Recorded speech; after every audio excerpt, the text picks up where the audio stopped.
नमस्कार दोस्तों। Welcome to our YouTube channel CA buddies helping aspirants.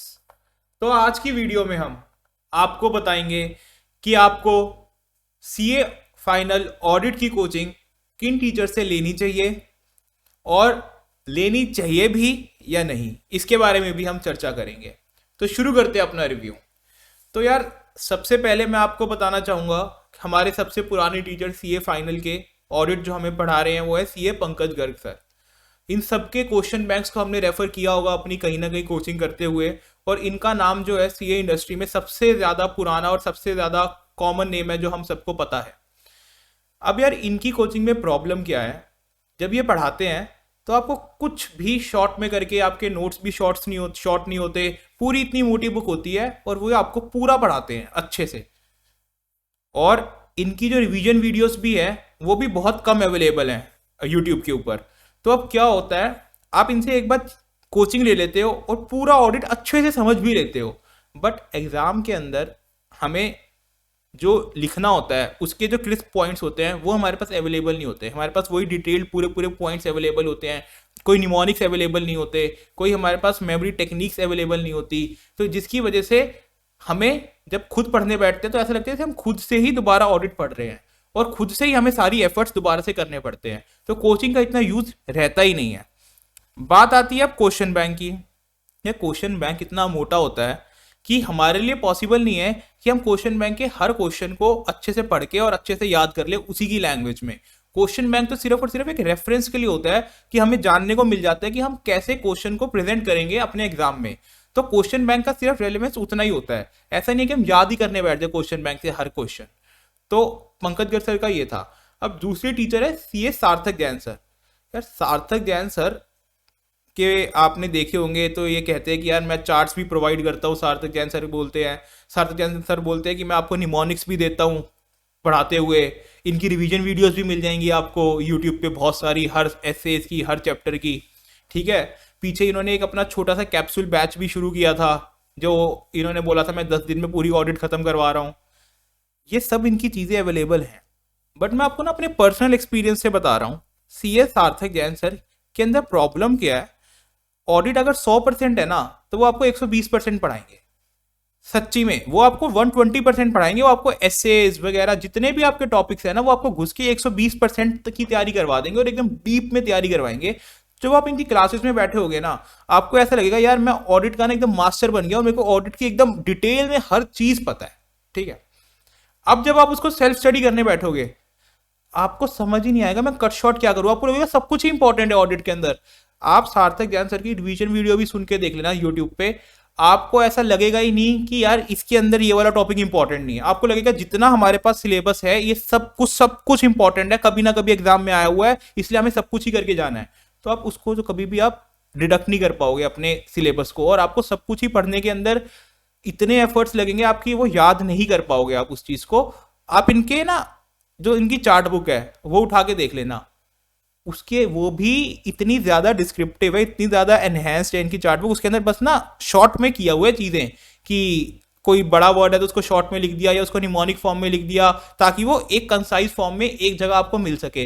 बाकी उसके अंदर कुछ बहुत ज्यादा शॉर्ट नहीं किया हुआ सर ने कि आपको नोट्स फॉर्म में मिल जाए वो वाली चीज। आपको उसके अंदर भी दिख जाएगा कि for details refer main book. तो उसका भी इतना कोई रेलेवेंस रहता नहीं है एग्जाम प्रिपरेशन के अंदर। अब हम आ जाते हैं शुभम केसवानी सर का। तो शुभम केसवानी सर रिसेंटली आए, अभी इनको एक 1.5 साल 2 साल ही हुए हैं पढ़ाते हुए, और उसी के अंदर इनका काफी अच्छा नाम भी हो गया मार्केट के अंदर। अब इनसे यार देखो, मैं आपको सही बात तो मैंने पर्सनली कोचिंग तो नहीं ली है, बट मैंने इनकी यूट्यूब पे बहुत सारी वीडियोस रेफर करी हैं, और जो इनके नोट्स हैं, जो ये कहते हैं मैं अपनी स्टडी, जो ये खुद क्लासेस के अंदर जिस नोट्स से पढ़ाते हैं वो मेरे को बहुत अच्छे लगे। उसमें क्या इन्होंने क्या किया हुआ है, स्टडी मैट की ही लैंग्वेज है सारी, बट स्टडी मैट की जो बड़ी बड़ी लाइंस होती है ना उनको भी एक शॉर्ट तरीके से, हर लाइन को एक शॉर्ट तरीके से प्रेजेंट कर दिया, नोट्स फॉर्म में प्रोवाइड कर दिया है। तो अगर आप सिर्फ वो बुक के नोट्स पढ़ते हो ना तो उससे आपको अपने नोट्स बनाने की जरूरत नहीं पड़ती।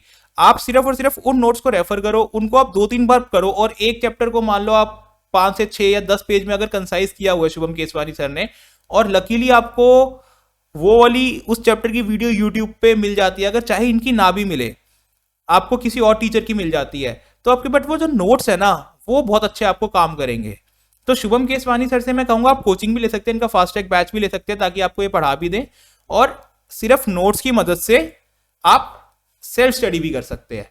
अब मैंने देखो यार ये सेल्फ जो है ना आपको एक ऐसे फॉर्म में दिया कि आप इन सभी टीचर्स का जो भी फ्री में मटेरियल अवेलेबल है, चाहे वो यूट्यूब पे अवेलेबल हो, चाहे वो और किसी सोर्सेज के थ्रू अवेलेबल हो, आप इन सभी टीचर्स की मदद से ऑडिट को बड़े ही अच्छे ढंग से सेल्फ स्टडी कर सकते हैं।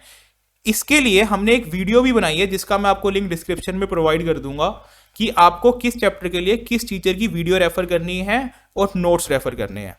ठीक है, वो मैं आपको प्रोवाइड कर दूंगा डिस्क्रिप्शन लिंक में। मैं आपको सेल्फ करने के लिए इतना एम्फेसाइज इसलिए कर रहा हूं ऑडिट के अंदर क्योंकि ऑडिट पहली चीज तो हम आईपीसीसी में पढ़ के आए हैं, तो हमें पता है कि ऑडिट में होता क्या है। दूसरा, ऑडिट एक थ्योरी सब्जेक्ट है और थ्योरी सब्जेक्ट ना कोई भी टीचर आपको सिर्फ और सिर्फ समझा सकता है, रटना आपको खुद ही पड़ेगा, दिमाग आपको खुद ही लगाना पड़ेगा, रिवाइज उसको बार बार आपको खुद ही करना पड़ेगा। तो जो समझाने वाला पार्ट है ना, आजकल यूट्यूब पे इतना ज्यादा वाइडली अवेलेबल है हर टॉपिक की इंफॉर्मेशन कि वो समझने के लिए आपको कोचिंग की आवश्यकता नहीं है। कोचिंग का सबसे बड़ा डिसएडवांटेज क्या होता है कि हम ना कोचिंग फर्स्ट लेक्चर से शुरू करते हैं और हमारे माइंड में ये रहता है कि हमें पूरी कोचिंग कंप्लीट करनी है। अब जैसे मान लो किसी के 50 लेक्चर है ऑडिट के, तो हमारे दिमाग में आएगा कि भाई एक लेक्चर से लेके 50 लेक्चर तक मेरे को खत्म करना है, कोचिंग खत्म करनी है। आपने सुना होगा अपने फ्रेंड से बोलते हुए या मेरी ऑडिट की कोचिंग खत्म हो गई, 2 महीने लगे कोचिंग खत्म हो गई। भाई कोचिंग खत्म होने का पर्सपेक्टिव क्या है? कोचिंग खत्म होने का मतलब होना चाहिए कि भाई मेरे को ऑडिट मेरी कंप्लीट हो गई, मेरे को अब मैं ऑडिट का एग्जाम दे सकता हूं या मेरी 50 to 60% ऑडिट की प्रिपरेशन कंप्लीट हो गई। कोचिंग कंप्लीट का वो मतलब होता है।